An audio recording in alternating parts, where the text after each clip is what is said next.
Estimados amigos, colegas, estén pues, muy bien. Espero que a pesar de todas estas dificultades que se han vivido, todos ustedes, sus familias estén bien. Gracias por la invitación para participar en este congreso. He tenido la oportunidad de estar muchas veces allá en Venezuela, lamentablemente no en persona recientemente, pero me da mucho gusto estar aquí conectados con ustedes, aunque sea de forma virtual. Eh, Mi presentación será breve en relación a algunos aspectos importantes a considerar en el manejo de los pacientes con diabetes. En esto que yo le llamo la combinación de la ciencia y el arte, porque sin duda estamos viviendo una etapa muy buena en el campo de la diabetes en relación con los avances científicos, tecnológicos, muchas cosas que no se habían visto antes. Desafortunadamente, esto no ha sido suficiente para ayudar a todos los pacientes y ahí es donde viene la parte del arte, creo yo, en donde todavía tenemos que manejar algunos aspectos que van más allá de todo esto de los descubrimientos científicos. Y empiezo diciendo que si bien no conozco las cifras en Venezuela, sí sé que, por ejemplo, en la gran mayoría de los pacientes se quedan cortos en alcanzar las metas de tratamiento. Aquí les presento los datos en Estados Unidos, en donde si acaso uno de cada 5 pacientes con diabetes alcanzan las metas básicas de tratamiento, que son el control de la diabetes, de la presión arterial, del colesterol y el no fumar. Si uno es menos estricto, como lo ven del lado derecho, y las metas son un poco más laxas, pues podríamos hablar de una tercera parte. Aún así, el concepto es el mismo. La mayoría de los pacientes no alcanza las metas de tratamiento. Estos son otros datos parecidos de otro estudio que es el que se le conoce como el National Health and Nutrition Examination Survey, que se hace cada ciertos años acá en Estados Unidos. Aquí ustedes ven ciertos periodos eh, ejemplificados en distintos colores. Si ustedes ven aquí del lado derecho, estas metas de la combinación de la A1C, la presión, el colesterol y el no fumar, se alcanzan, como había dicho, en muy pocos pacientes. Pero lo importante de ver aquí es que realmente esto no ha cambiado a lo largo de los años. Es decir, a pesar de todos los avances científicos, el impacto en la población general no se ve de manera muy palpable. Hay grupos, y acá en Estados Unidos, donde yo tengo el privilegio de trabajar y dirigir muchos de los programas, nos hemos dado cuenta que hay poblaciones como la población nuestra, la latinoamericana que vive acá en Estados Unidos, o la población negra que tiene mucho más dificultades en alcanzar estas metas de tratamiento. He sido parte de lo que yo he tratado de desarrollar a lo largo de los años, estrategias para ayudar a estas poblaciones mucho más vulnerables, mucho más en riesgo y que tienen más dificultades. Y el otro punto importante a considerar es que se gasta mucho dinero en el tratamiento de la diabetes, pero no se usa de forma adecuada. En el programa de Medicare aquí en Estados Unidos, que cubre a pacientes mayores de 65 años, vimos que el 70% de todos los recursos se van en solo 10% de los pacientes. Es decir, hay pacientes que cuestan mucho dinero. ¿Y quiénes son estos pacientes? Pues los que tienen complicaciones avanzadas. Lo que cuesta es la diálisis, las cirugías, las amputaciones, los eventos vasculares cerebrales, etcétera. Es decir, el dinero se va en las complicaciones de la enfermedad, no en el tratamiento de la misma. De manera que hay que tratar de hacer esto mucho más temprano. Y ustedes conocen bien la historia natural de la diabetes. No se desarrolla de la noche a la mañana. La mayoría de las personas a lo largo de los años avanzan de normoglucemia a lo que llamamos prediabetes, que es la glucosa alterada en ayuno y la intolerancia a la glucosa, y eventualmente hiperglucemia. Y las complicaciones, tanto que las micro como macrovasculares, obviamente son más comunes en la persona con diabetes, pero lo que disminuye la calidad de vida y finalmente mata a los pacientes en mucho son las enfermedades cardiovasculares y ahora tenemos que agregar la insuficiencia cardíaca, que hay que reconocer es una de las complicaciones más comunes también en estos pacientes. Pero todas estas alteraciones se pueden dar incluso cuando alguien tiene la glucosa normal.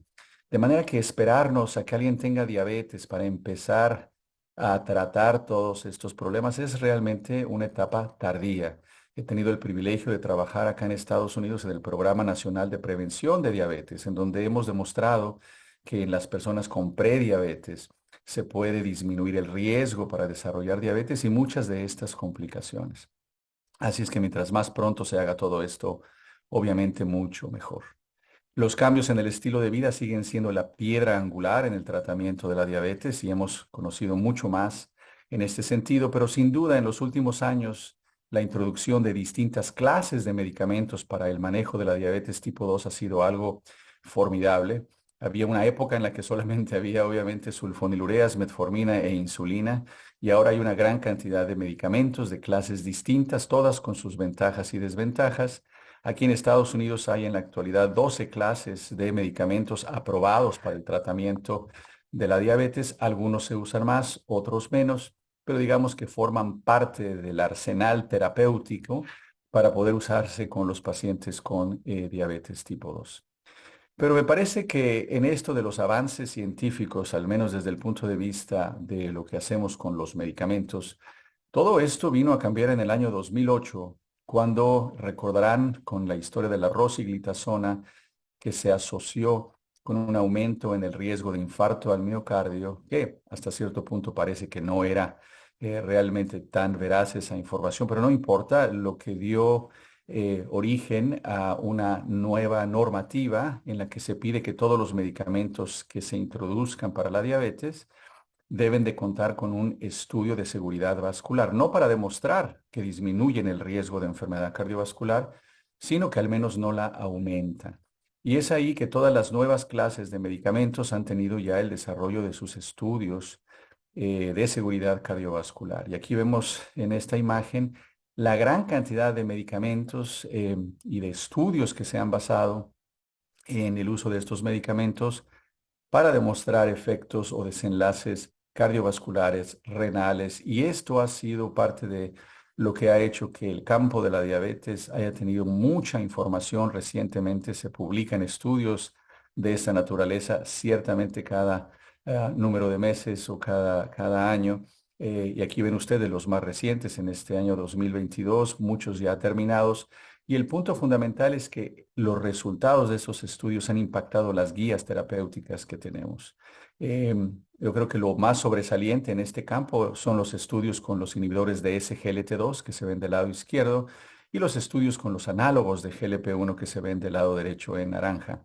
Y ha habido desenlaces claros que se han mostrado con estos estudios que, insisto, hasta cierto punto fueron sorpresas porque lo que se trataba de demostrar era que eran seguros simplemente, que no aumentaban el riesgo cardiovascular, pero se demostró que algunos de ellos incluso disminuyen el riesgo de desenlaces cardiovasculares, como es este típico desenlace, la muerte por enfermedad cardiovascular, en el caso de los inhibidores de SGLT2, la disminución por hospitalización o de hospitalización por insuficiencia cardíaca, y algunos otros datos en relación con eventos vasculares cerebrales o infartos, que esto de manera individual no se ha visto de manera consistente en los estudios. Pero estos resultados, tanto en enfermedad cardiovascular por aterosclerosis e insuficiencia cardíaca primariamente, es lo que ha dado origen a que en las guías se consideren estas clases de medicamentos. No les muestro aquí los desenlaces renales, pero también con ambos grupos, sobre todo con los inhibidores de SGLT2, eso ha sido algo que ha impactado las guías terapéuticas. Y por eso aquí les muestro simplemente como referencia, hace no muchos años, después de la metformina, se decía, bueno, pues tenemos ciertas clases de medicamentos, todas en el mismo nivel, y hay que escoger de acuerdo a lo que el paciente requiera, de acuerdo con sus características clínicas, etcétera. Lo más reciente en este año 2022 de las guías de la Asociación Americana de Diabetes, lo que se ha sugerido es que ya no es el abordaje así, sino lo primero es saber si el paciente tiene enfermedad cardiovascular o enfermedad renal. Si es enfermedad cardiovascular, si es enfermedad cardiovascular por aterosclerosis. Si ese fuese el caso, en un mismo nivel están los análogos de GLP-1 y los inhibidores de SGLT2. Si fuese insuficiencia cardíaca lo que predomina, entonces sin duda inhibidores de SGLT2, y si fuese enfermedad renal, habría que determinar primero el nivel de albuminuria. Si es arriba de 200, sin duda los estudios con los inhibidores de SGLT2 son los más contundentes. Si no fuese el caso, entonces también los análogos de GLP-1 pueden utilizarse.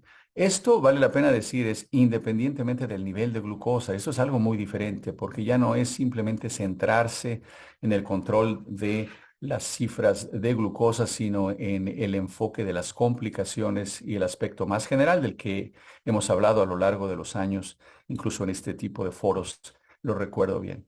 Entonces, esto es uno de los impactos importantes que se ha tenido desde el punto de vista científico. La parte tecnológica, sin duda, los monitores continuos de glucosa y muchos otros adelantos que han existido, sin duda han venido a revolucionar todo este campo de la diabetes.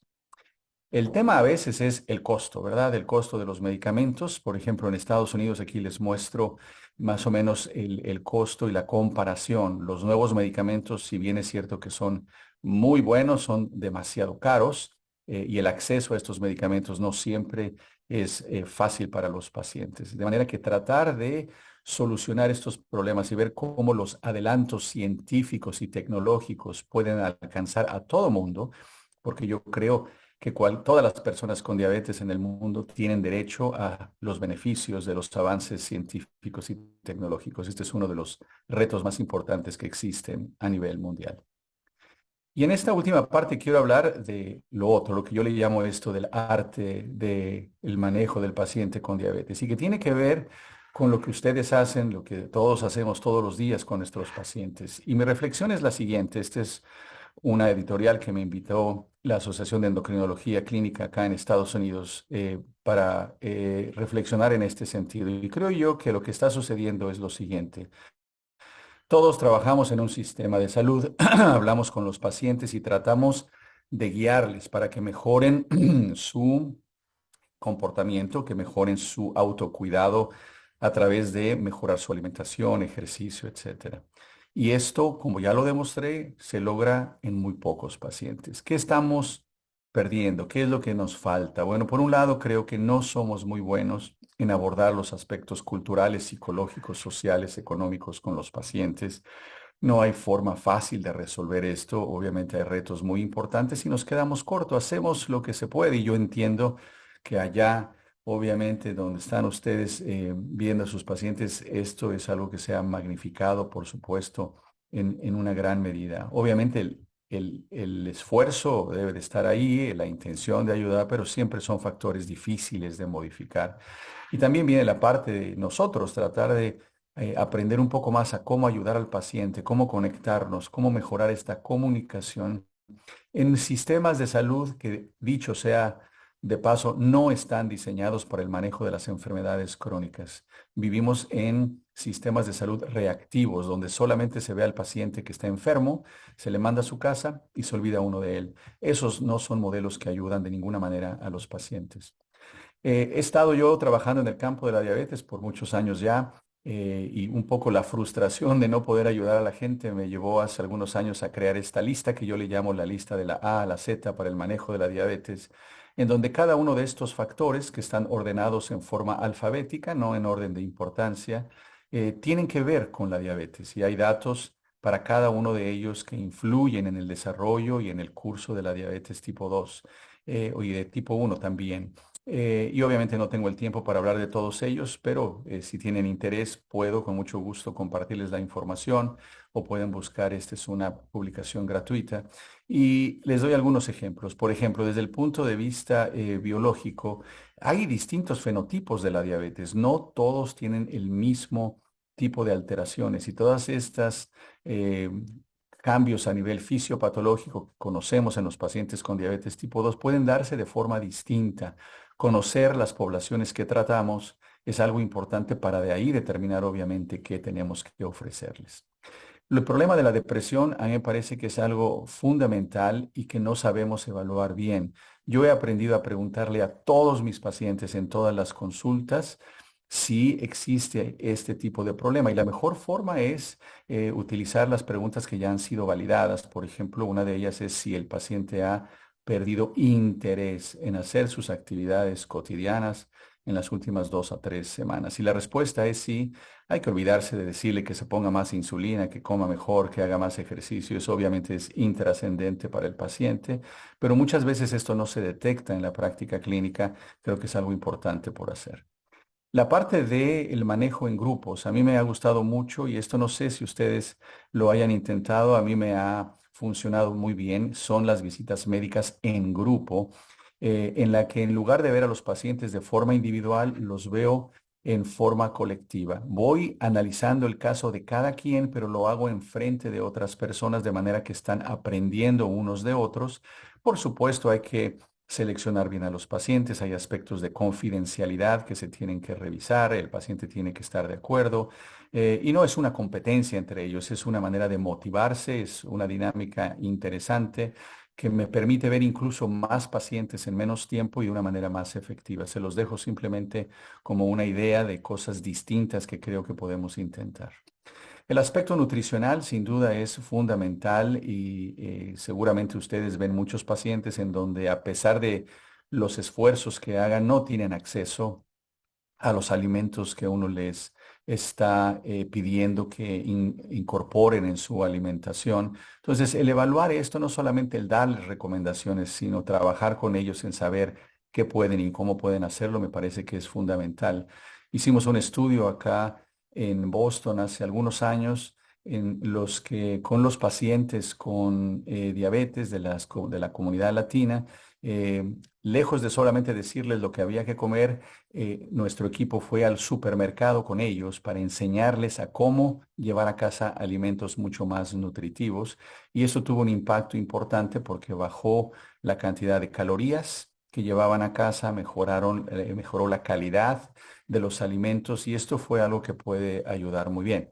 Ahora, no estoy con esto recomendando ir al supermercado con todos los pacientes, no sería práctico, pero sí pensar que tal vez a través de la tecnología, de los teléfonos celulares, podemos a lo mejor ponernos en contacto con los pacientes cuando no están con nosotros en el consultorio y ayudarles para que puedan mejorar algunos de estos aspectos.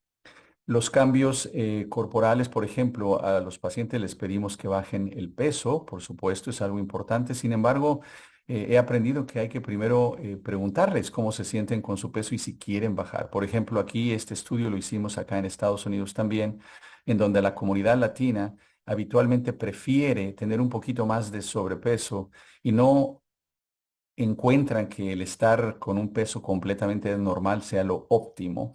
Entonces, hay aspectos culturales en donde creemos que el estar un poquito por arriba del peso es un signo de buena salud, lo cual obviamente es algo que hay que trabajar con los pacientes, algo que ha impactado a la sociedad en general y los niños, por supuesto, que están viviendo este problema de manera muy frecuente. Así es que parte de esta evaluación, de las discusiones de todo esto a nivel familiar, creo que son fundamentales. Y termino diciendo aquí esta expresión en inglés de sip it es como cerrar el pico, callar la boca, porque muchas veces lo que pasa en las consultas es que nosotros somos los que hablamos y hablamos y hablamos y el paciente no lo hace mucho y no le damos la oportunidad. Hay algunos estudios que me han parecido interesantes donde dice que toma solo 23 segundos para que el médico interrumpa al paciente y le diga lo que tiene que hacer. Entonces no los escuchamos en parte porque no hay mucho tiempo, porque tenemos que apurarnos, hay mucha gente esperando, pero tal vez la reflexión a la que les invito es si realmente la forma en que estamos viendo a los pacientes es la más adecuada y si no, a pesar de todas las limitaciones, ¿qué podemos hacer para que todo esto mejore? Así es que les dejo esta lista, ojalá que sea de interés para todos ustedes y me parece que esta es la última diapositiva en donde también quiero reflexionar en todo esto que ha pasado con la pandemia, porque me parece que el modelo previo que teníamos antes de la pandemia, de todas maneras no era el adecuado. Ya demostré que la mayoría de los pacientes no alcanzan las metas de tratamiento. ¿Por qué? Porque estaba basado en que la gente venga al hospital, se resuelven los problemas agudos, se mandan a los pacientes a casa y se acabó. Ahora, en la pandemia, nos vimos forzados a no ver a los pacientes en las clínicas y hospitales, sino estar en contacto con ellos en sus casas, hablándoles por teléfono, por telemedicina, etcétera, etcétera. Yo creo que ojalá que cuando todo esto pase de la pandemia de forma completa, no regresemos al modelo anterior, sino que incorporemos estos aprendizajes, la telemedicina, el estar en contacto con los pacientes y sobre todo el establecer medidas de prevención y el manejo de los factores sociales y culturales de una mejor forma. Creo que eso es lo único que nos va a permitir tener mejores modelos de atención para la diabetes y así estar mejor preparados para el futuro. Ojalá que no pronto, pero seguramente habrá otros retos a nivel mundial y creo que necesitamos estar mucho más preparados para ello. Les agradezco muchísimo su atención. Les dejo aquí mis correos por si hay algo en lo que yo pueda servirles. Mi intención ha sido reflexionar en los grandes avances, muchas cosas muy buenas. Por supuesto, no hablé de todo. Creo que es una etapa muy bonita de la diabetes en donde hemos aprendido demasiado, pero creo que también nos falta mucho por hacer. Y aquí es donde todas estas reflexiones, espero, nos ayuden a todos a pensar un poquito fuera de lo común en relación a lo que tenemos que hacer con nuestros pacientes. Gracias nuevamente por la invitación. Un abrazo muy fuerte a todos ustedes desde Boston, acá en Estados Unidos. Hola, buenas tardes. Agradezco a la Sociedad Venezolana por la invitación a participar en este congreso. El día de hoy les voy a hablar sobre las actualizaciones en el manejo de la hiperglicemia en el perioperatorio. No tengo ningún conflicto de intereses. Esto es un poco de los temas que vamos a tratar hoy y vamos a empezar con los antecedentes y la importancia de esta hiperglicemia, cómo evaluar y tratar a los pacientes en el perioperatorio y en el intraoperatorio si desarrollan hiperglicemia. Y finalmente, cuáles son las nuevas tecnologías y las futuras consideraciones que tenemos hacia este problema de hiperglicemia en el perioperatorio. Es bien sabido que estos pacientes, si desarrollan hiperglicemia, tienen un mayor riesgo de infecciones, menor cicatrización de la herida quirúrgica y por tanto estas complicaciones incrementan la estancia hospitalaria y ponen a los pacientes en un mayor riesgo de ingreso a terapia intensiva. Eso incrementa por lo tanto los costos y además la morbilidad y la mortalidad de estos pacientes a corto plazo. Llamamos corto plazo a los siguientes 30 días posteriores. La prevalencia es un rango bastante amplio y esto se debe a que depende del tipo de cirugía al que el paciente va a ser sometido. Por lo tanto, una cirugía no cardíaca se estima que va del 20 al 30%, un 35% en cirugía vascular y se incrementa hasta un 80% en aquellos pacientes que van a cirugía cardíaca.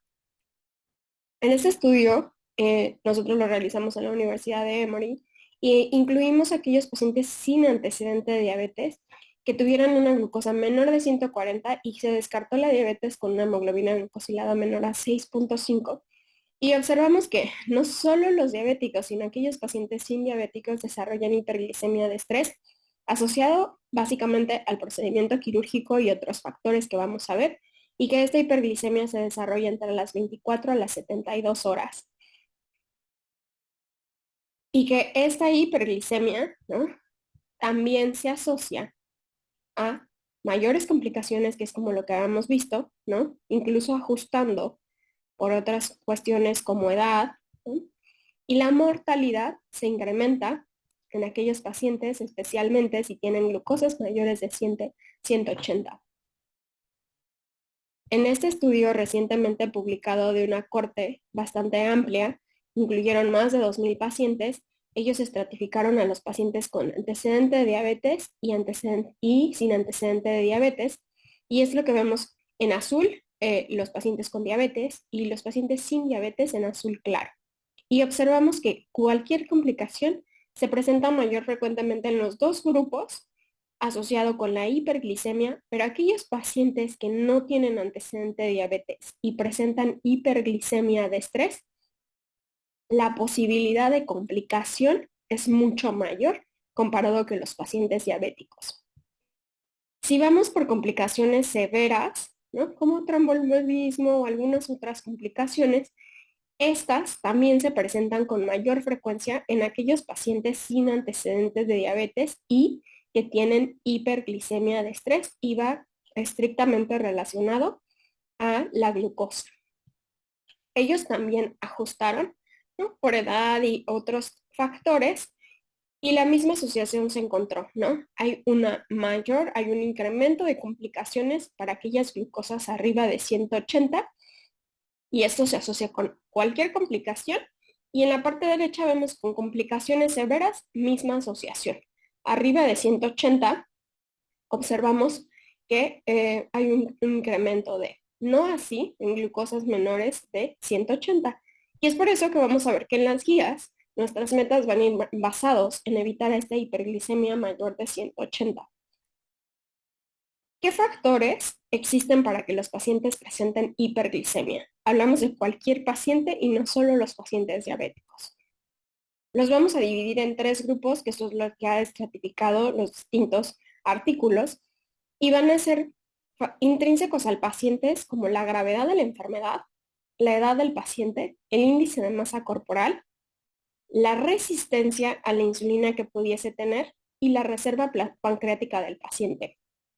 Habremos a otros factores que ellos llamaremos perioperatorios y que son relacionados a los medicamentos que vamos a utilizar con nuestro paciente. Dígase glucocorticoides, el tipo de anestésico que también se ha asociado con alteraciones en la glucosa, los vasopresores incrementan la glucemia, el tipo de nutrición que será sometido el paciente, ya sea enteral o parenteral, y las soluciones que vamos a utilizar, especialmente si tienen más del 5% de glucosa. El tipo de cirugía, como ya habíamos visto, es un factor importante para el desarrollo de hiperglicemia. Obviamente los procedimientos invasivos, ¿no?, van a tener un mayor riesgo de hiperglicemia que un procedimiento no tan invasivo o laparoscópico. El sitio quirúrgico también se ha asociado, ¿no?, con mayor hiperglicemia. Y la anestesia, obviamente la general, tendrá mayor repercusión en la hiperglicemia que una anestesia epidural. En esta tabla podemos observar los distintos anestésicos que podemos emplear durante la cirugía y cómo toda esta lista grande de medicamentos tiene un efecto en la glucosa y por tanto es algo que tendremos que considerar si el paciente va a recibirlos. Y en esta diapositiva podemos observar los distintos mecanismos que generan la hiperglicemia y cómo se asocia esta hiperglicemia directamente a las complicaciones. Como ya habíamos mencionado antes, el procedimiento quirúrgico, el tipo de anestesia y el estado metabólico preexistente del paciente son factores a considerar y que van a repercutir en esta fisiopatología. Esto va a disminuir la secreción de insulina, aumentar la producción hepática de glucosa, el aumento de hormonas contrarreguladoras y el aumento de citocinas proinflamatorias harán que haya hiperglicemia perioperatoria y obviamente estrés oxidativo asociado a esto, promoviendo por tanto hipercoagulabilidad, estado protrombótico, disfunción inmune, disfunción endotelial y finalmente daño vascular.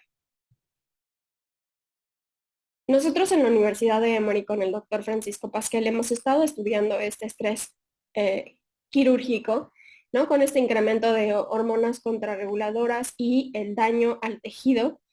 Y estamos trabajando en la metabolómica para descifrar estas vías que se asocian a esta hiperglicemia de estrés y presentaremos los primeros resultados próximamente en esta conferencia cardiometabólica de la ACE.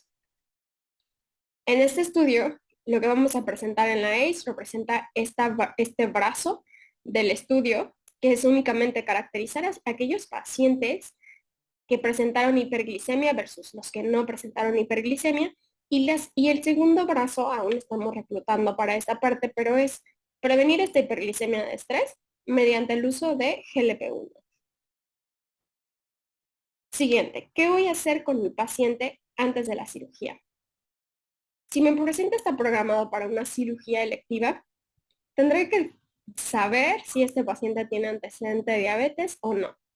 Si mi paciente no tiene antecedente de diabetes, tengo que considerar el índice de masa corporal de él y la edad.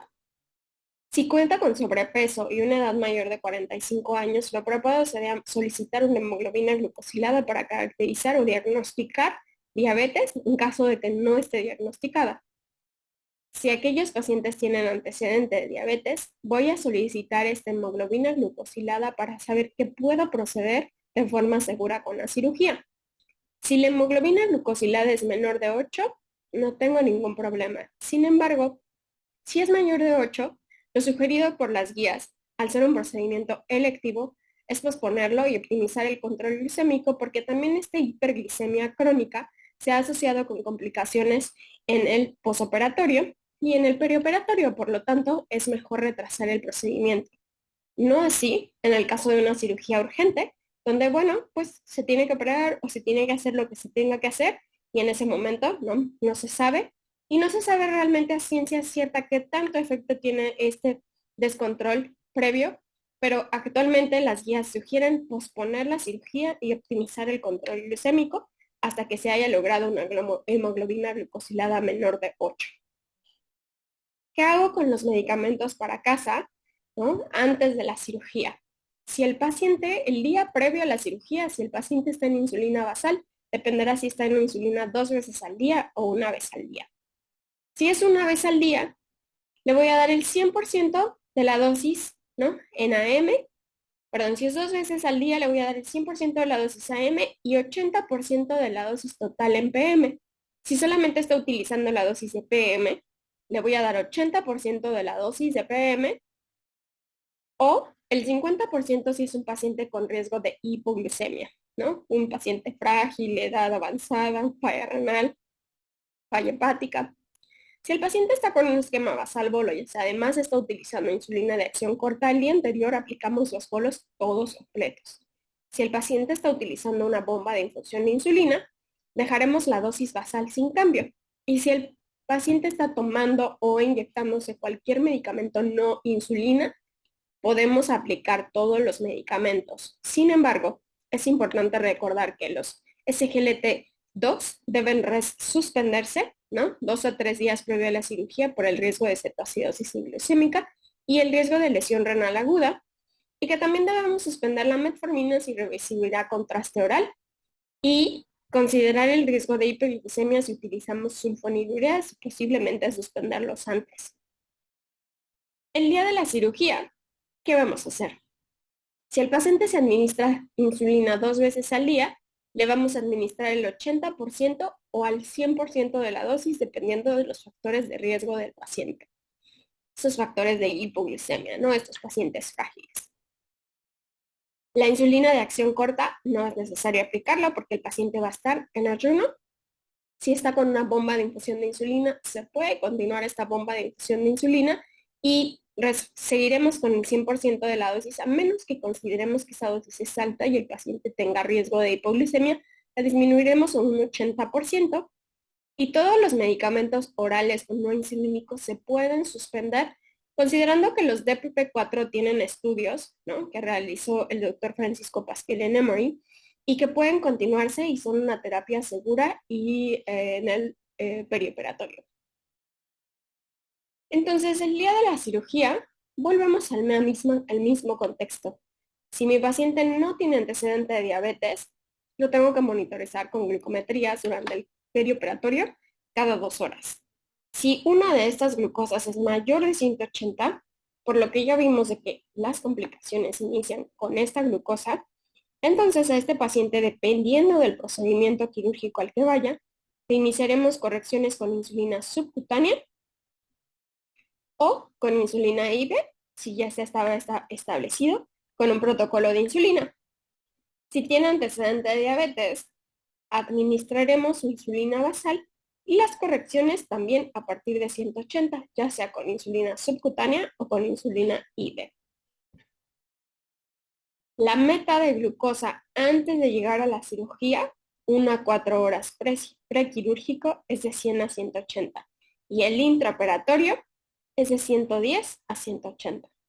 Consideraremos darle infusión de insulina si el paciente presenta una glucosa mayor de 300 y este esquema de corrección iremos a un esquema sensible si es un paciente frágil con una edad mayor de 70 años, si la tasa de filtrado glomerular es menor de 45 o aquellos pacientes que no tienen antecedente de diabetes.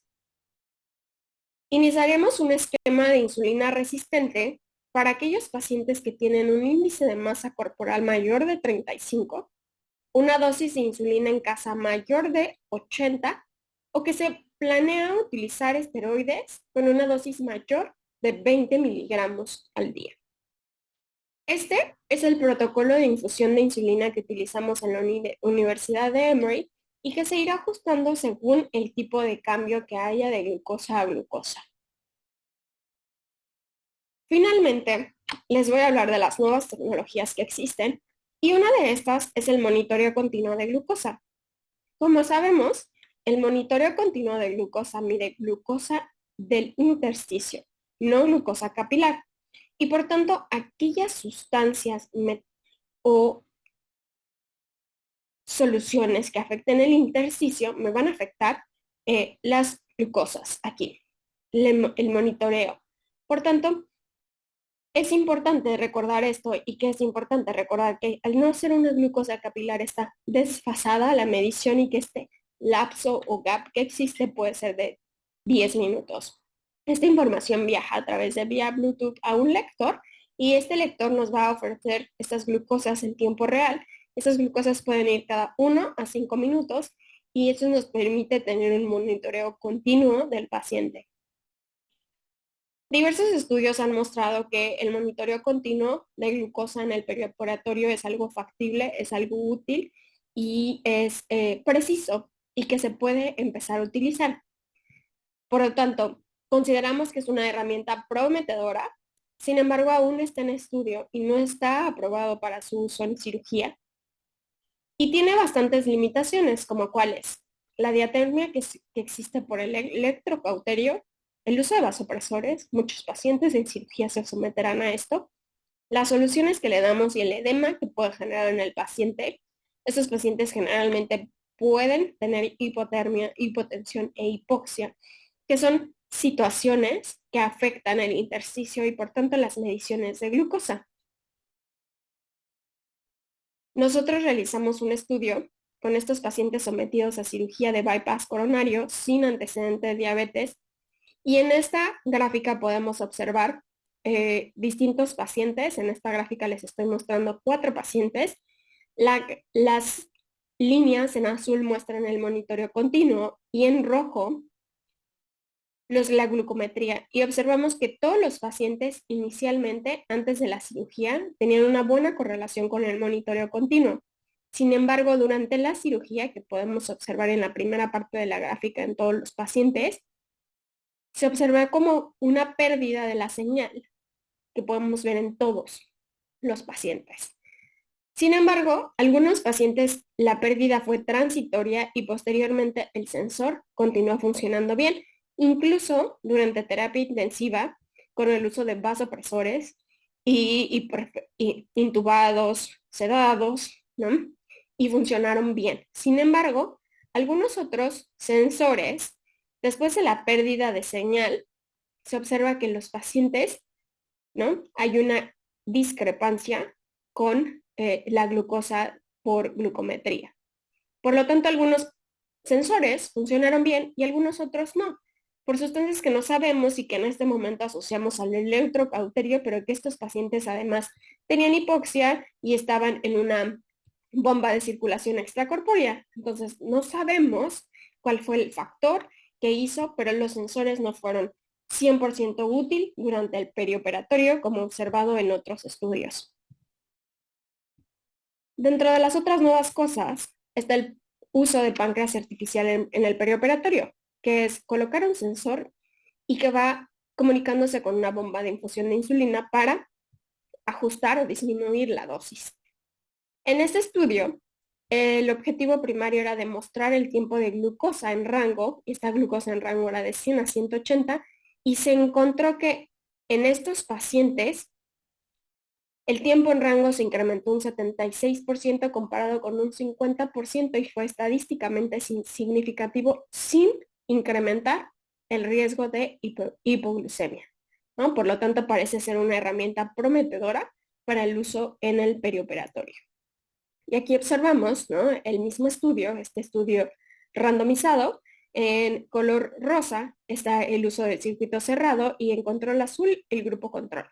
Y vemos que las glucosas, ¿no?, son menores y hay mayor tiempo en rango de los pacientes que fueron sometidos a circuito cerrado versus el grupo control.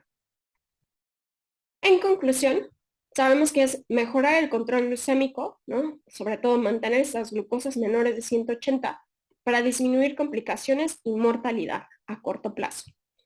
El tratamiento de hiperglicemia en el perioperatorio debe ser con insulina y vía subcutánea. Sin embargo, hay estudios, ¿no?, randomizados que demuestran que el TPP4 es útil y estamos evaluando el uso de GLP-1. También está en investigación el uso del monitoreo continuo, pero parece ser una herramienta prometedora y que, igual que todas las cosas, va a tener algunas limitaciones, pero que parece ser una herramienta útil y una herramienta muy prometedora, el uso de circuito cerrado para mejorar el control glucémico. Muchas gracias.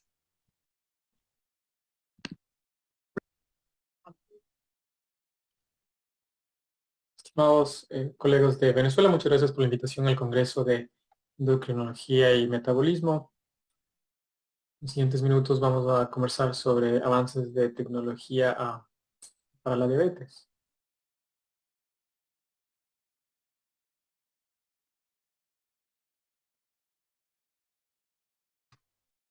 Aquí están mis potenciales conflictos de interés.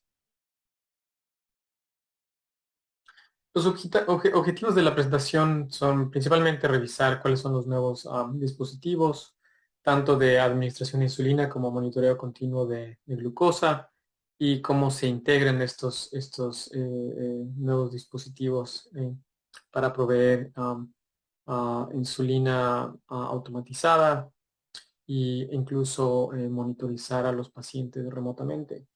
También vamos a discutir sobre la interpretación de los datos obtenidos de los sensores y de las bombas de insulina, y también comprender cómo esas tecnologías impactan el control glicémico. También vamos a explorar un poco las nuevas direcciones de estas tecnologías con nuevas poblaciones y otros entornos terapéuticos. En los últimos 100 años ha habido un progreso increíble en la manera en cómo tratamos a los pacientes con diabetes, desde el descubrimiento de la insulina hasta el desarrollo de nuevas formas de administrar la insulina con las diferentes bombas, que han estado ya disponibles por varias décadas en el mercado, pero solo recientemente están avanzando hasta un nivel en donde se pueden integrar con sensores de glucosa. El monitoreo de glucosa ha ido progresando de la misma manera, y ya casi 15 años atrás hubo la primera integración en la conversación entre los sensores y las bombas. Al mismo tiempo ha habido un progreso, como ustedes saben, en las tecnologías, en los medios de telecomunicación, al mismo tiempo que con los desarrollos de los avances de Internet y la capacidad de compartir la data virtualmente. En Estados Unidos actualmente hay 4 tipos de sensores. Hay uno subcutáneo que es Eversense, que puede monitorizar la glucosa y se puede cambiar cada 6 meses. El más comúnmente usado aquí en la izquierda es el libre por el menor costo de estos sensores. Tenemos el Libre 2 y recientemente salió el Libre 3. El que ha estado avanzando mucho en los últimos años es Dexcom en la integración con las bombas de insulina. Es el que se utiliza principalmente en algunos de los dispositivos para insulina automatizada. Y por último tenemos en el lado derecho Medtronic, que tiene su propio sensor y su propia bomba que pueden integrarse para automatización de las dosis de insulina.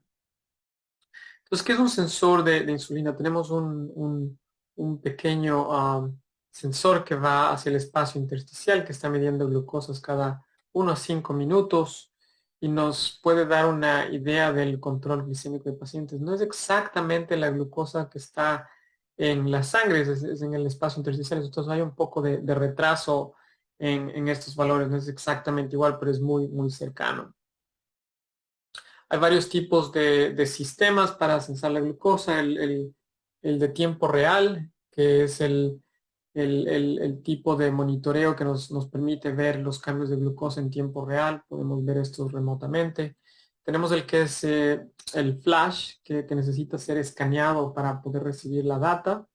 Y ese probablemente va a desaparecer en el futuro próximo, ya que está saliendo el Libre 13 de la misma compañía que hace el flash, que es Abbott, que que permite tener monitoreo en tiempo real. Y el uso de monitores profesionales que simplemente es para poner un sensor, obtener un poco de data y ver cómo le ha ido al paciente en los últimos 10 días o 14 días. Con estos generalmente no podemos recibir alarmas, solamente vemos la data retrospectivamente. Se utiliza bastante en investigación. ¿Cómo seleccionamos a los pacientes para el uso de estos sensores? Se ha ido ampliando y expandiendo el uso de estos sensores y cada vez son más aceptados por las aseguradoras médicas. Las últimas guías diferentes de diferentes sociedades están de acuerdo en que ya no solamente se utilizan estos sensores para diabetes tipo 1, pero también se puede usar en pacientes con diabetes tipo 2 que están usando tratamientos con insulina intensificados, aquellos pacientes que tienen mucho riesgo de hipoglicemia, incluso en el embarazo se puede utilizar. Entonces, los sistemas disponibles, generalmente cuando se pone el sistema en el paciente, necesita calentar un poco, empezar a dar la data, se demora entre 1 y 2 horas para la mayoría de sensores, hasta 24 horas con Eversense, que es el implantable.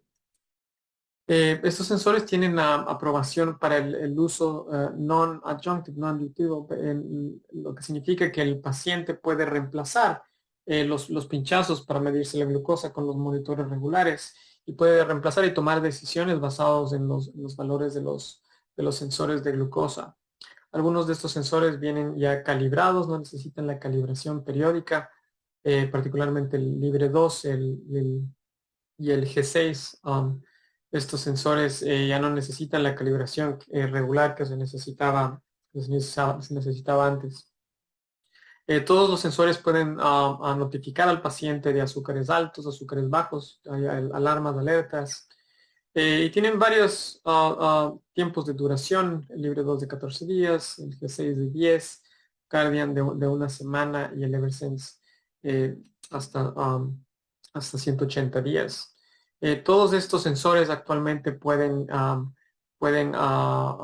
permitir la capacidad de compartir la data remotamente. Y hay varios softwares en donde esta data puede ser integrada y podemos tener reportes, LibreView para Libre, Clarity para Dexcom, CareLink, Electronic y Eversense Data Management System para Eversense. Los nuevos sensores que están saliendo al mercado son el Libre 3 y el G7, que han sido probados en Europa, el Libre 3 recientemente en Estados Unidos y el G7 que está esperando aprobación. No hay variaciones mayores. El G7 ahora empieza a dar la data un poco más temprana, en vez de 2 horas, ahora son en 30 minutos. Pero el Libre 3 yo creo que va a ser muy, muy interesante porque permite tener un monitoreo en tiempo real y probablemente a un costo mucho más bajo. ¿Cómo son los reportes que obtenemos de estos sensores? Actualmente ya hay estandarización de las métricas, de cómo decidimos qué es un buen control metabólico y cómo podemos evitar los extremos. Entonces, particularmente lo que hablamos es del tiempo en rango, el time in range o TIR. El tiempo en rango ideal para la mayoría de los pacientes es entre 70 y 180 y queremos minimizar el tiempo que el paciente está en hiperglicemia, ya sea en nivel 1 de 181 a 250 o nivel 2 más de 250 y al mismo tiempo disminuir el riesgo de hipoglicemia menos de 70 y particularmente la hipoglicemia menos de 54. Obtenemos también el GMI, el Glucose Management Indicator, que es como un pseudo A1C basado en el promedio de glucosa que nos permite tener una idea más o menos de varios días de control metabólico. Y tenemos también la variabilidad glicémica y el objetivo terapéutico es de menos de 36%. Y también obtenemos cuánto tiempo el paciente ha estado usando, cuánto tiempo ha estado el sistema activo para tener una idea de cómo podemos interpretar esta data. Y estos reportes que están ahora estandarizados generalmente nos están dando toda esa data mencionada de las distintas métricas. Y como ven ustedes aquí en el lado izquierdo, lo que queremos es pasar la mayor parte del tiempo en rango, el tiempo en rango siendo 70-180 para la mayoría de los pacientes, y eso tiene que ser mayor al 70% del tiempo, es decir, más de 16 horas en este rango es un buen control metabólico. Y queremos minimizar el tiempo pasado sobre 250 o menos, así, menos de 5% del tiempo, y particularmente menos de 54, menos del 1% del tiempo. Lo que queremos es tener un poco más verde y menos rojo. En este caso, en este ejemplo de este paciente está pasando bastante tiempo en hipoglicemia. Vemos que está en menos de 54, el 6% del tiempo en vez de ser menos del 1%. Vemos en esta figura que particularmente en la mañana este paciente tiende a tener azúcares mucho más bajos, y cuando vemos los días individuales, efectivamente en estas mañanas tenemos tiempos prolongados de hipoglicemia que tenemos que corregir, tal vez ajustando la insulina basal, o tal vez la última dosis de la última comida antes de dormir.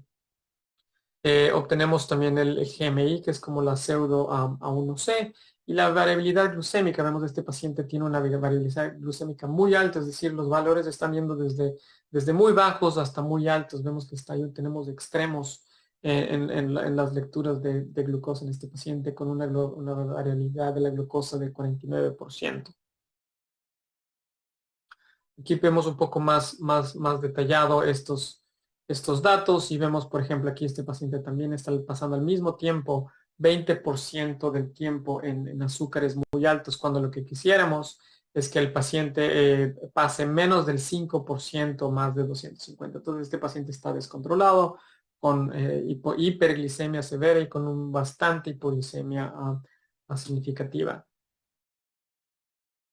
Y en esta gráfica, como veíamos, vemos que tenemos unos patrones en donde hay bastante hipoglicemia. Particularmente este paciente está haciendo ejercicio y eso está provocando estas hipoglicemias prolongadas. Vemos aquí los patrones de hiperglicemia tal vez después de las comidas.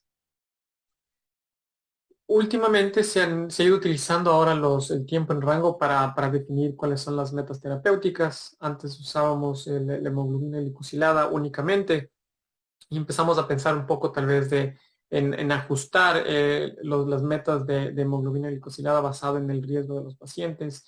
Aprendimos que tal vez ser demasiado agresivos en algunos pacientes con un alto riesgo cardiovascular tal vez es un poco peligroso, particularmente si estamos utilizando medicaciones que causan hipoglicemia. Pero lo nuevo es que tenemos estas nuevas metas terapéuticas, particularmente para todos los pacientes con diabetes tipo 1, tipo 2. El tiempo en rango ideal es más del 70%, como veíamos, pero tal vez esto podemos ajustarlo, tal vez en pacientes de alto riesgo de hipoglicemia, en donde tal vez queramos que sea suficiente y sea aceptable tener un tiempo en rango mayor a 50% del tiempo, y pasar menos tiempo en hiperglicemia severa, tal vez menos del 10%, pero lo que queremos particularmente es minimizar la hipoglicemia. Eso se puede discutir con el paciente basado en los antecedentes de cada uno de ellos. Entonces, ¿cómo impacta el uso del monitoreo continuo de glucosa en el control metabólico de nuestros pacientes? En metaanálisis, incluyendo tanto pacientes con diabetes tipo 1 o tipo 2, vemos que el objetivo general de hemoglobina glicosilada no es tan grande. Vemos aquí todos los estudios, y tenemos aquí la estimación del efecto total. Es alrededor de una reducción de hemoglobina glicosilada de 0.2%. No es increíble. Y vemos también que el tiempo en rango va aumentando tal vez en unos 70 minutos en el día. Entonces, esto es consistente, hay mejoría en el tiempo en rango. Tal vez con hemoglobina glicosilada no estamos viendo totalmente el efecto de estos sistemas, pero lo que sí podemos observar con el uso de esta tecnología es que estamos disminuyendo significativamente el tiempo bajo el rango, es decir, la hipoglicemia, tanto en pacientes con diabetes tipo 1, con diabetes tipo 2, y particularmente en diabetes tipo 1, en donde estos sensores realmente cambian la calidad de vida de nuestros pacientes. Si miramos, por ejemplo, la data basada en la hemoglobina glicosilada al inicio de los estudios, vemos aquí el eje vertical es 0, hacia la derecha significa que el uso de monitores de glucosa usuales es mejor, y hacia la izquierda significa que el monitor de glucosa continuo es mejor. Entonces vemos como en todos estos estudios grandes randomizados, vemos que hacia la izquierda quiere decir que el tiempo, el número de horas que pasamos en hipoglicemia se disminuye, y hacia arriba, los estudios de más arriba son aquellos pacientes que empezaron con una hemoglobina glicosilada más alta, y los estudios de más abajo son los que tenían una hemoglobina glicosilada más baja al entrar. Y lo que simplemente está mostrando esta figura es que particularmente el beneficio, como ustedes pueden ver, es en esos pacientes que tienen hemoglobina glicosilada más baja.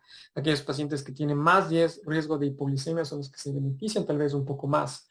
Vemos que hay una disminución de la variabilidad glicémica y una disminución importante del tiempo pasado en glucosa, menos del 70%, alrededor de más de una hora en el día. ¿Qué tecnologías tenemos ahora? Tenemos varias bombas. Tenemos en Estados Unidos aprobadas las bombas de Medtronic, de Tandem de Insulet, del Omnipod. Y todas estas compañías ahora tienen sensores y tienen insulina automatizada o el páncreas artificial. ¿Y cómo ha ido progresando esta tecnología? Inicialmente, cuando se comunicaban al principio las bombas, lo que hacían las bombas es disminuir la, la, la, la, la infusión de insulina cuando empezamos a tener hipoglicemia. Entonces, esos fueron los avances iniciales. Inicialmente simplemente usábamos las dos separadas, el sensor y la bomba, y veíamos cómo los niveles de glucosa iban cambiando, íbamos ajustando las dosis de la bomba, pero no era automatizado. Después las bombas empezaron a usar la data de los sensores para suspender e incluso para predecir cuando la glucosa iba a estar en un rango de hipoglicemia. Entonces teníamos el Predictive Low Glucose Suspend, que es cuando las bombas empezaron a predecir cuando la glucosa iba hacia hipoglicemia. Y últimamente la última integración es la infusión automatizada de insulina, o el closed loop, o el páncreas artificial, que es básicamente la bomba le está respondiendo a los cambios de glucosa. Si los niveles de glucosa aumentan, la bomba eh, eh, provee más dosis de insulina, y si la glucosa está bajando, la bomba disminuye la infusión de insulina, o simplemente la suspende. Y estas son las bombas que hay particularmente en Estados Unidos aprobadas. Vemos que inicialmente teníamos unas bombas que tenían el threshold suspend, básicamente usando un nivel de glucosa para suspender la infusión de insulina. Después empezamos a tener bombas que tienen esta predicción de la hipoglicemia y suspenden la infusión de insulina, y últimamente todas las compañías tienen el páncreas artificial, como 670G, 780G de Medtronic. Tenemos el Control IQ de Tandem y el Omnipod 5, que fue recientemente aprobado por la FDA. Estas bombas, por ejemplo, en el caso del 670G, 770G, generalmente tienen la meta terapéutica de 120. Se puede cambiar esta meta en pacientes o en etapas donde hay mayor riesgo de hipoglicemia, como en el ejercicio, cambiar la meta a 150. Va ajustando las dosis de insulina basal cada 5 minutos, basados en los niveles y los cambios de glucosa, pero requiere todavía el anuncio de carbohidratos para los bolos. Tiene, como mencionábamos, el Predictive Low Glucose Suspend, que para la infusión de insulina cuando hay alto riesgo de hipoglicemia. La Control IQ de Tandem similarmente tiene la infusión de insulina basado en los valores predictivos de glucosa. Si la glucosa se predice que va a estar más de 180, la bomba tiene unos microbolos que están tratando de evitar esa hipoglicemia. Y lo mismo, la insulina basal se va ajustando. De manera que tiene una tendencia a responder agresivamente cuando por ejemplo, el paciente ha comido y los niveles de glucosa empiezan a subir y no hubo un bolo, empieza a corregir con estos microbolos. El problema está cuando los pacientes empiezan a hacer el bolo más tarde, tal vez cuando la glucosa ya está en 200 o 300 y se dan el bolo de la comida, y vemos que hay un overlap con la dosis, los microbolos. Entonces eso hay que tener un poco de cuidado. Todos estos sistemas tienen otros sistemas alternativos para prevenir la hipoglicemia. El Omnipod 5, Omnipod 5 es la bomba recientemente aprobada por la FDA. A diferencia de las otras bombas, este es como una bomba en parche que no necesita el tubo de infusión. Se transmite la data remotamente vía Bluetooth. Tenemos este controlador que tiene las dos aplicaciones, una aplicación para el algoritmo y otra aplicación para el sensor de glucosa. Y se puede tener los dos en un smartphone, en un teléfono. Están aprobados para Android y se va a aprobar para iPhone prontamente. En este sistema generalmente hay varios targets de glucosa, se puede poner de 110 a 150 y los ajustes de insulina son cada 5 minutos con microbolos basados en los cambios de los niveles de glucosa. Generalmente el segundo parche, la segunda bomba tiene una mayor adaptabilidad. Y recientemente se presentaron los datos del páncreas biónico en la Asociación Americana de Diabetes. Son bastante positivos, con un control muy bueno de glucosa. Simplemente se pone el peso del paciente y se pone el objetivo terapéutico y se le dejen en autocontrol sin necesidad de poner los bolos. Entonces, este es un avance básicamente eliminando la necesidad de poner estos bolos antes de cada comida. Entonces, eso es lo que se considera como un full closed loop, una páncreas artificial completo. ¿Cómo son los reportes? ¿Cómo se ven estos reportes? Vemos aquí, es un poquito más complicado que los otros, pero realmente cuando uno se familiariza, vemos cómo esta data es muy útil para la conversación con el paciente. Vemos los microbolos de insulina, cómo se van ajustando de acuerdo a los niveles de glucosa. El paciente puede poner los datos de los carbohidratos y vemos cómo van cambiando esas dosis de glucosa, los microbolos. Vemos las tendencias y podemos conversar con los pacientes para discutir en dónde podemos tal vez ajustar un poco, tal vez ajustar el contagio de carbohidratos y la relación con las dosis de insulina. En adición a los reportes de glucosa, hay que tomar en cuenta el tiempo que el paciente ha estado en insulina automatizada. El objetivo terapéutico es más de 80%. Buscar las razones por las cuales no está funcionando la infusión automatizada en estos pacientes, ver la frecuencia y los patrones de las suspensiones de la insulina basal, cómo está haciendo los riesgos de hipoglicemia de los pacientes, la frecuencia de las correcciones de boli. Podemos obtener una buena impresión de todas estas dimensiones del uso de insulina de nuestros pacientes, y esto es muy útil en la conversación con ellos. ¿Cómo se ve la data cuando usamos el páncreas artificial? En los datos en metaanálisis, cuando se compara el páncreas artificial con cualquier otro tipo de tecnología, ya sea con monitoreo continuo de glucosa con inyecciones, o ya sea monitoreo continuo de glucosa con una bomba, pero sin automatización. El páncreas artificial siempre es superior. Vemos aquí en este caso el páncreas artificial comparándose con cualquiera de estos otros tipos de infusiones. Generalmente es superior tanto en el día como en la noche. El closed loop nocturno, por ejemplo, tiende a ser superior a los otros controles, ya sea con bomba, con monitoreo control de glucosa, ya sea la combinación de inyecciones de insulina con monitoreo continuo de glucosa, etcétera. Pues generalmente esta tecnología es realmente superior a cualquier otra forma de manejo.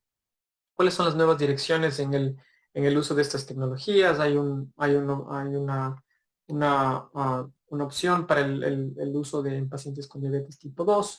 Los estudios randomizados usando la tecnología en pacientes con diabetes tipo 2 con monitoreo continuo de glucosa muestra que hay una disminución moderada en los niveles de hemoglobina glicosilada, pero son son clínicamente significativos. Vemos que bajaron con el uso del monitoreo continuo de 8.5 a 7.7, una disminución de 0.8%.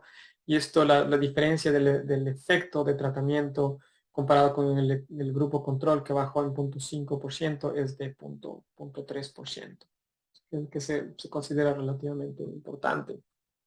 Se ha utilizado también esta tecnología en estudios en pacientes con tipo 2 que no estaban usando basal-bol o únicamente insulina basal.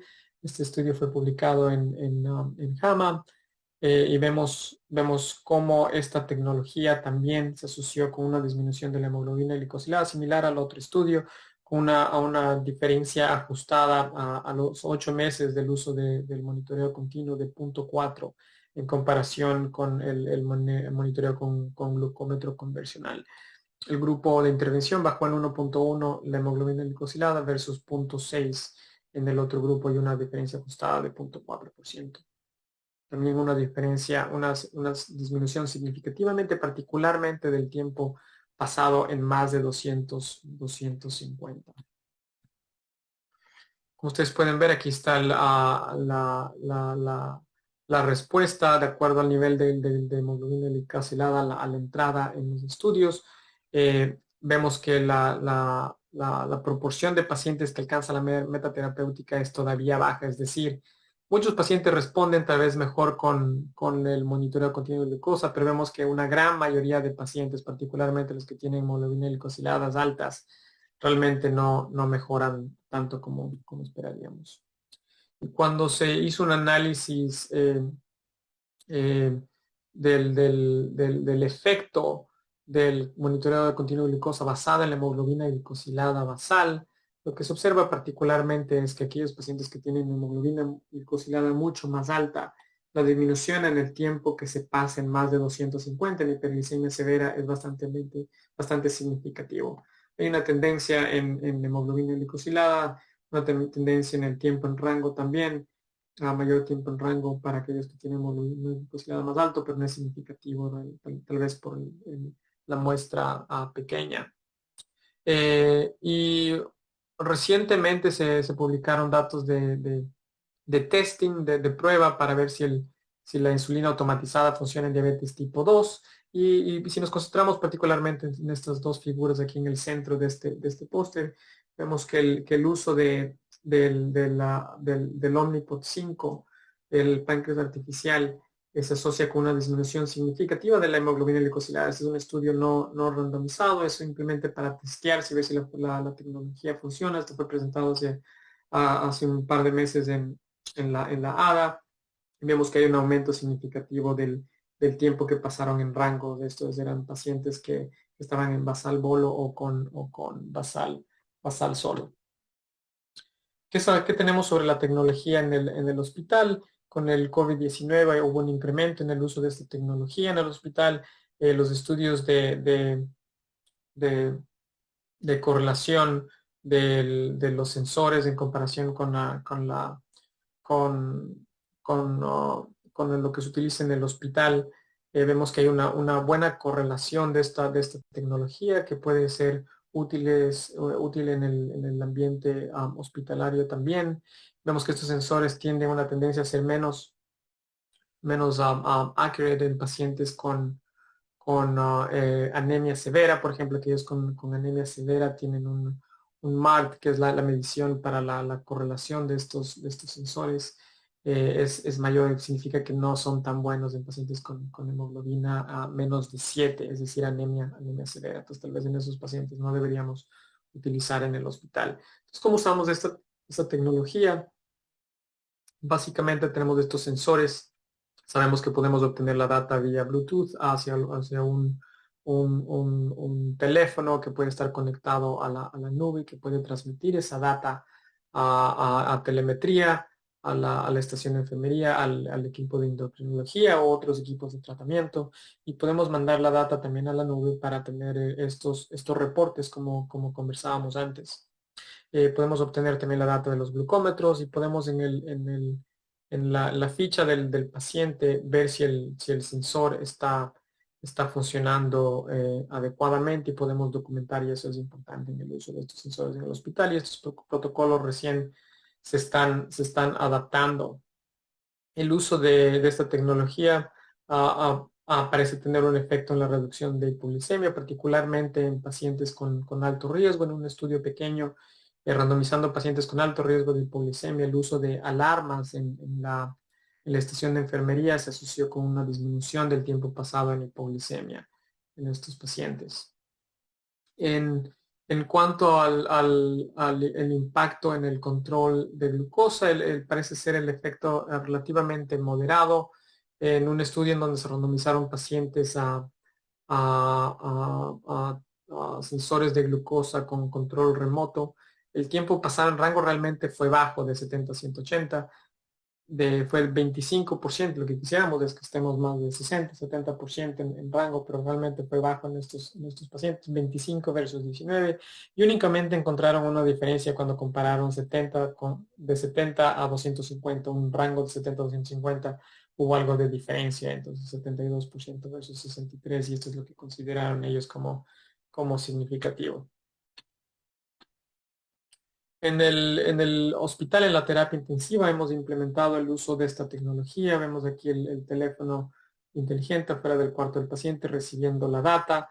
Tenemos la estación de enfermería con telemetría, y tenemos sistemas de validación de los sensores en donde documentamos si el sensor está funcionando bien o no, si está dentro de un 20% del rango en comparación con el glucómetro del hospital.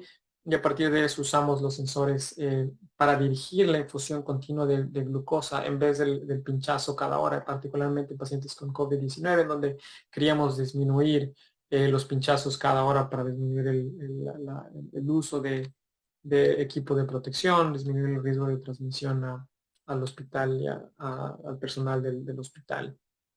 Pero puede haber algunas interferencias. Por ejemplo, aquí vemos una interferencia. A veces simplemente el poner presión sobre uno de los sensores nos puede dar datos alterados, entonces hay que estar pendiente en el hospital. Estos son 9 pacientes que reportamos con el manejo de esta tecnología. Vemos que a veces puede haber problemas en cómo están midiendo los sensores. Si tenemos compresión en pacientes con COVID-19 que los estaban rotando en pronación, o puede haber, por ejemplo, dispositivos de hipotermia que se pusieron sobre el sensor, en donde la data obviamente no va a ser adecuada, entonces hay que tener atención. Recientemente implementamos el uso de insulina automatizada. Estamos usando el Omnipod 5. Completamos un estudio de testing de feasibilidad en el hospital, en donde obtuvimos un tiempo en rango de 68% en estos pacientes, lo cual parece ser superior comparado con múltiples otros estudios con diferentes tecnologías. Así que en conclusión, vemos que la tecnología ha ido mejorando rápidamente. La capacidad de los sensores nos permite tomar decisiones. En el tratamiento tenemos las guías ahora estandarizadas para el uso de esta tecnología. Tenemos plataformas para el monitoreo remoto. Podemos obtener esos reportes remotamente. Y tenemos una integración progresiva de estas bombas de insulina con sensores para el páncreas artificial. E incluso esta tecnología se está expandiendo y actualmente se está utilizando e investigando en pacientes con diabetes tipo 2 y en otras poblaciones como en el ambiente hospitalario. Con eso termino. Les agradezco mucho por su atención. Y quisiera agradecer a la doctora Davis por múltiples slides que me prestó para esta presentación y por sus recomendaciones. Gracias.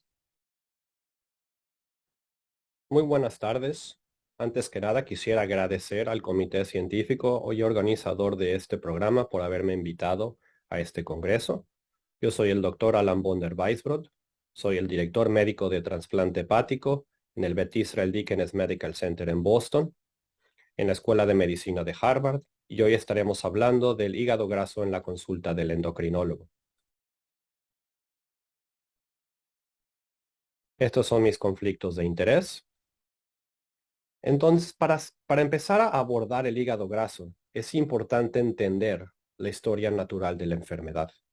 Es importante entender que estamos en un mundo en donde el hígado graso es un problema sumamente grave. Podemos ver que hasta el 30 al 40% de la población mundial tiene hígado graso, pero afortunadamente solo el 10 al 15% progresa o desarrolla inflamación, algo que se llama esteatohepatitis, y solo el 1% de esos pacientes termina evolucionando o desarrollando cirrosis hepática. Pero si nosotros nos ponemos a ver esos números en la consulta del endocrinólogo o en la consulta familiar o de medicina interna, aquellos pacientes que nos vienen a ver con sobrepeso o diabetes tipo 2, esos números de hígado graso se duplican. Es decir, estamos viendo que aquellos pacientes que tienen diabetes tipo 2 o sobrepeso o obesidad por un índice de masa corporal por arriba de 30, podemos ver hasta un 70-75% de aquellos pacientes con hígado graso.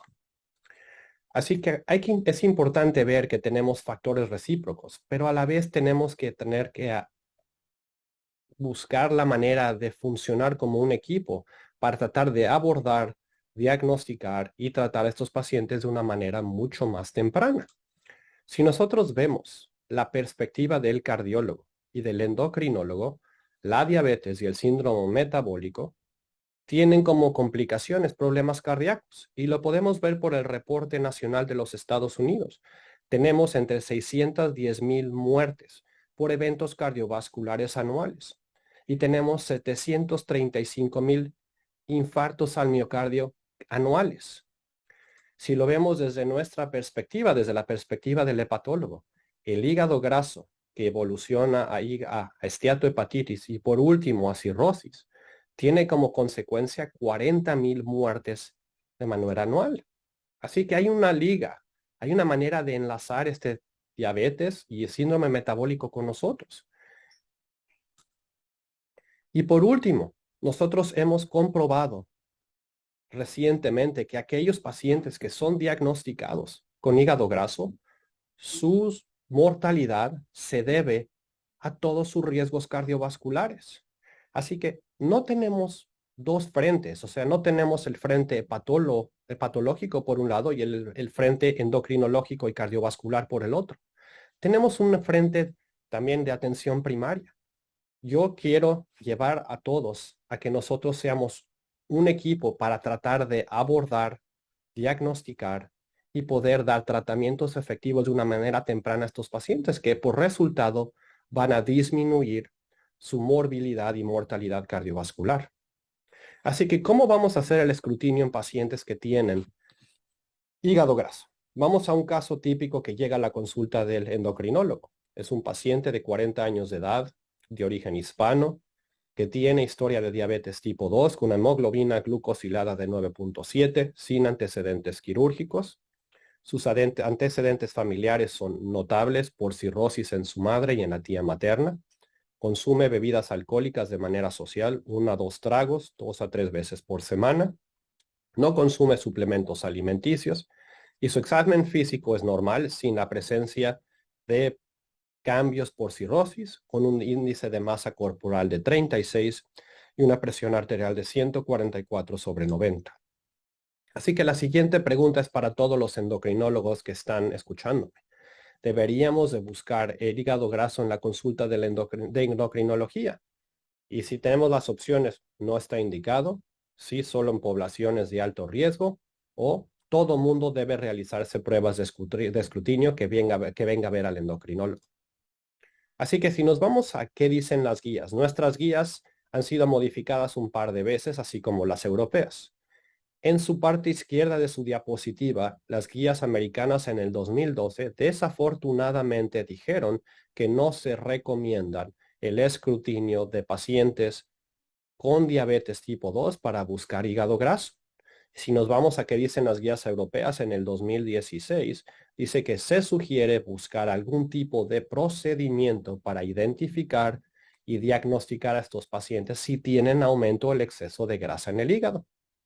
Afortunadamente, las guías más recientes publicadas en el 2018 y estas guías fueron eh, bastante útiles para todo el mundo de la hepatología, porque en estas guías se favorece el escrutinio del hígado graso en pacientes con diabetes. Y lo que podemos ver ahí, estoy marcando con letras rojas, que la decisión clínica de utilizar algún marcador no invasivo, del cual hablaremos después, ya sea marcadores de sangre, marcadores de ultrasonido, para tratar de identificar aquellos pacientes que tienen alto riesgo de progresar a cirrosis. Y por último, en su mano derecha, esto se publicó a la par con las guías del 2018, en las cuales se trataron de establecer ciertos tipos de guías y algoritmos para tratar de identificar aquellos pacientes que tienen diabetes y puedan progresar a un estadio mucho más avanzado de fibrosis. Así que, ¿cómo manejamos el hígado graso hoy en día en el 2022? Como les dije, el 30% de la población está afectada por el hígado graso y solo el 1% de la población desarrolla cirrosis. Pero tenemos toda esta gente que está en el proceso de progresar entre un estadio y el otro. Y esos son aquellos pacientes que nos tenemos que enfocar para tratar de identificar y poder ofrecer tratamientos o modificar su estilo de vida para que no lleguen a las complicaciones de cirrosis. Así que, ¿cómo diagnosticamos el hígado graso? Aquel paciente que les presenté en la consulta del endocrinólogo, tenemos sus estudios de laboratorio en los cuales sus plaquetas son normales, sus factores de coagulación son normales, su hemoglobina glucosilada baja después de un par de meses con el tratamiento, sus hepatitis virales son negativas, pero podemos ver que su ALT está en 55, sus triglicéridos en 340, su AST está en 38, su fosfatasa alcalina está normal, sus bilirubinas totales están normales. Se le realiza un ultrasonido abdominal en el cual se demuestra un hígado ecogénico sin ninguna lesión sospechosa y un vaso de tamaño normal. Así que, ¿qué harían con este paciente? Basado en los estudios que tenemos, le repetimos sus estudios de laboratorio y un ultrasonido el siguiente año. 2, lo referimos a un gastroenterólogo hepatólogo para poder estadificar de mejor manera su hígado. O 3, hacemos un estudio no invasivo para estadificar su hígado graso. Y antes que involucrarnos o meternos a cada prueba que tenemos, les voy a demostrar por qué es importante ver el estadio de fibrosis. Cuando ustedes están buscando cómo evaluar los diferentes órganos que tenemos, si nosotros ordenamos una ecocardiografía, nosotros buscamos la fracción de expulsión para ver cómo funciona el corazón. Nosotros utilizamos las pruebas de función pulmonar para ver cómo están funcionando los pulmones. Nosotros vemos la filtración glomerular para ver cómo funcionan los riñones. Así que les puedo decir que el estadio de fibrosis nos dice que tanto daño hepático existe. Así que, ¿cómo en el 2022 vamos a medir la fibrosis hepática? Y esta foto es un patólogo bastante famoso. Este patólogo es Jürgen Ludwig. Es un patólogo ya retirado de la clínica Mayo que, interesantemente, en 1980 trató de publicar una serie de casos de hígado graso y, como pueden ver, no fue publicada en una revista de alto impacto porque en aquel entonces no creían que aquellos pacientes no estaban tomando alcohol. Así que nos vamos a 42 años después y podemos ver que en el 2025 va a ser la causa número 1 de trasplante hepático.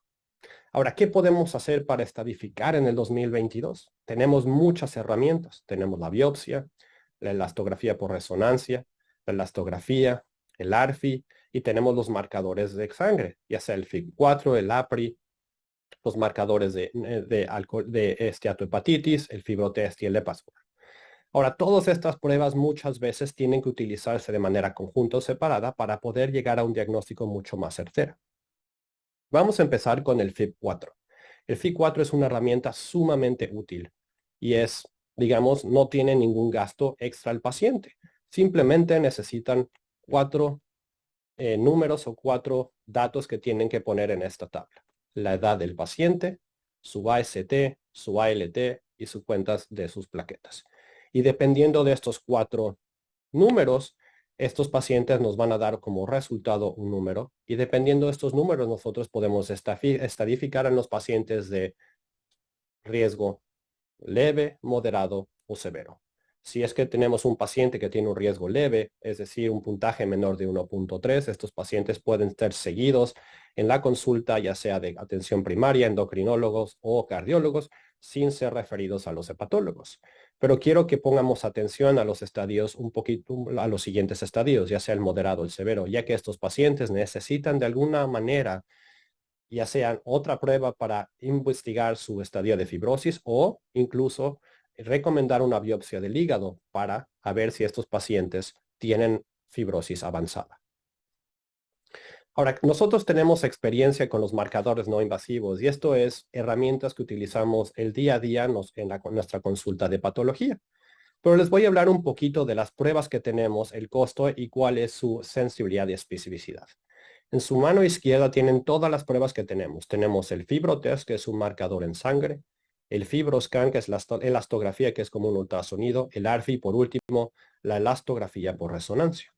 En su mano derecha tenemos el costo, que obviamente es sumamente importante para los pacientes en Latinoamérica, en donde el costo es mucho mayor en aquellos pacientes que se van a realizar una elastografía por resonancia, pero de un costo más o menos moderado en pacientes que se van a hacer ya sea un FibroTest o un FibroScan. Pero quiero que nos dediquemos un poquito más a ver los estadios. Si nosotros nos dedicamos a ver la sensibilidad en todas estas pruebas en estadios tempranos, podemos ver que la sensibilidad es bastante alta. Puede llegar entre los 80 e incluso, si vemos la resonancia, hasta el 95%. Lo mismo que la especificidad. Las especificidades a estadios 3 o 4 va entre el 88 y el 95%. ¿Qué nos quiere decir? ¿Cuál es el mensaje de esta diapositiva? Son pruebas sumamente buenas para descartar enfermedad grave, que tengan un valor predictivo negativo sumamente alto para poder descartar que tengan fibrosis avanzada. ¿Qué es lo que nosotros queremos en estos encuentros cuando vemos al paciente de primera vez? Ahora, nosotros nos fuimos a estudiar un cohorte de pacientes, de casi 130 pacientes que tienen hígado graso, en los cuales todos estos pacientes tenían tanto una elastografía como una biopsia del hígado. Y lo que podemos ver, les voy a decir, tenemos la especificidad de un estadio 2 de fibrosis, que es del 81%, pero conforme vamos avanzando más en el estadio de fibrosis es mucho más alto. Y les puedo decir que estadio 3 es del 93% y el estadio 4 es del 96%. Otra vez, diciéndome que la especificidad es sumamente alta y los valores predictivos negativos son sumamente altos. Ahora, si nos vamos a este corte de pacientes y nos enfocamos solo en los estadios tempranos de fibrosis, estadios 5, 6 y 7, las sensibilidades siguen siendo muy altas. También podemos diagnosticar pacientes que no tienen problema hepático con un FibroScan. Es decir, les podemos decir a esos pacientes en la primera vez que nos vienen a ver en la consulta que no tienen problema por lo pronto del hígado y que se les va a recomendar seguir sus modificaciones del estilo de vida para poderse hacer otro estudio en los siguientes 2 a 3 años para estar seguros que no haya progresión de la fibrosis.